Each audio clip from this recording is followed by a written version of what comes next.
rookie second attempt right now. I just made the most horrible mistake in my life. I read Uncle Tom's Cabin not. Well, since I made the horrible mistake in my life of, not reading Uncle Tom's Cabin, because that's basically what I said, that means I have to read Uncle Tom's Cabin. And I just did. Chapters 1 to 20 at least. And so I'm going to do a summary of that right now, bro. Let's get this started. Find the X. Well, that was easy to find. Alright, so it starts off with Uncle Tom's Cabin having, a good discussion of how Uncle Tom's owner was going to do. Turns out his owner was having a trouble with debts, and because of that trouble with debts, the guy was trying to sell 2 slaves so that he'd be able to pay his debts. And so the slave trader decided, hey, give me that little boy and that muscular breeding boy slave, and then you got yourself enough money to clear your deal. And that's what he did. He just sold Tom. However, he tried to sell the little boy, but his mother, Eliza, decided, no, I'm just going to run away with you. Go. And it ran away and even crossed the river, the Ohio River, just to get into Ohio. So they're like, yay, we are free, and the slave catchers will be very far behind. That's basically what seems to happen here, too. And the next thing that I pretty much know what happened in Uncle Tom's Cabin is that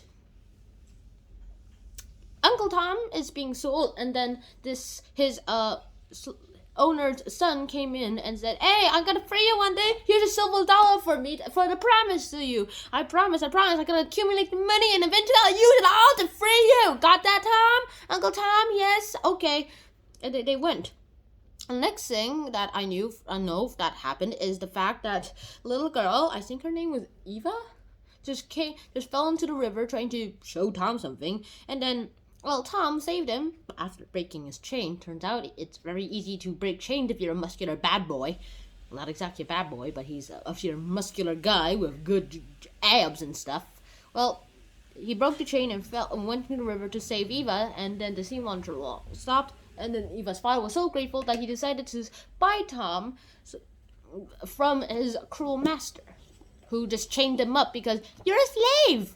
Slaves are supposed to be chained up. That's what God made. That's why God made you. Also, that's not why God made me. That's what Tom thought. But God made me because, we're all human beings and he wanted a variety of things. To be honest, if God exists, I want to believe that God created us because he wanted a variety of everything. A variety of flowers, a variety of colors, a variety of people, a variety of hats, a variety of everything. He created the planets because he wanted a variety of the planets. And he created the universe because he wanted variety. And he probably created a variety of universes in the multiverse. And he probably also created a variety of multiverses. I have no idea why I'm telling you all this. Because how are you going to have multiple multiverses? It's like multiverses. And you're going to have I'm basically saying, I want infinity.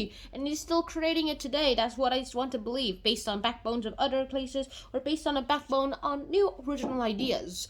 Well, that's what I think. Tom has a very different feeling and faith of God, so his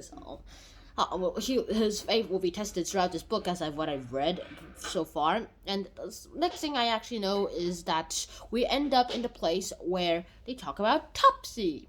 But before we talk about Topsy, we have to talk about other things too. There's this guy named George who married Eliza because he loved her, but then his owner is like, hey, you cannot marry her, and I will do nothing harming to you. And he does not even want to do it because they don't have rights, even marriage rights too. Their owners can decide who they marry, which is basically the same thing like dad. I'm your dad, and according to this law, you have to listen to your dad, even if it's unfair. Like, come down and show me your eyes. Then you have to show him your eyes.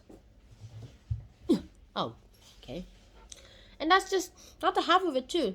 Next thing I know is that there's this woman who goes ahead and they go ahead and find this little girl named Topsy, who's probably 8 or 9 years old.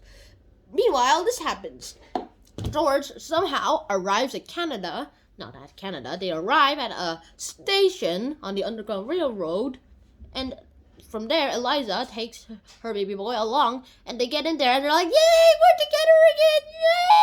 Yay!" And the whole family's back together. The next thing I know, again, is that somehow they tricked a white person into letting them through. That doesn't happen later in the book, but so I guess I just spoiled it a bit. Yeah, I love spoiling stuff. And then we arrive at the woman. There's this plantation owner. And he also bought Tom. And then the other is this cousin named Miss Ophelia. And then they decided to teach her that you might hate slavery, but that doesn't mean you have to be prejudiced against blacks. She's a nice little girl. You can just teach her things and not be naughty. You're not gonna be naughty, right? Yes, sir.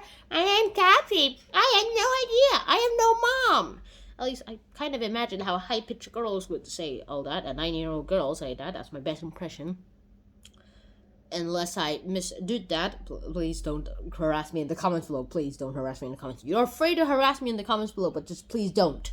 The second thing that probably will happen is Topsy taught lessons. Turns out she actually did a pretty good job with her A, B, C, D, E, F, G's, H, I, J, K, L, M, N, O, P's, Q, R, S, S, T, U, V's, W, X's, Y's, and Z's. She actually did a pretty good job with that. It's only the sewing part she hated. She was a person who loved moving and doing action. She was a small body with a big energy inside her, and I guess that's why sitting down and doing stuff is terrible idea for her. She just snapped her needles straight out the window. She just messed up her threads when she was supposed to be sewing on purpose. And then sometimes, if she was very radical enough, she just threw the whole spool away.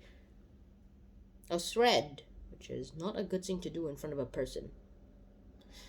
That's one thing to actually say right now. The next thing that I want to mention before I end this video is how Tom is surviving up till this point. He had cruel masters and kind masters, but one thing we learned by now is that whether you have cruel or kind masters, slavery is still a poison that's going to poison every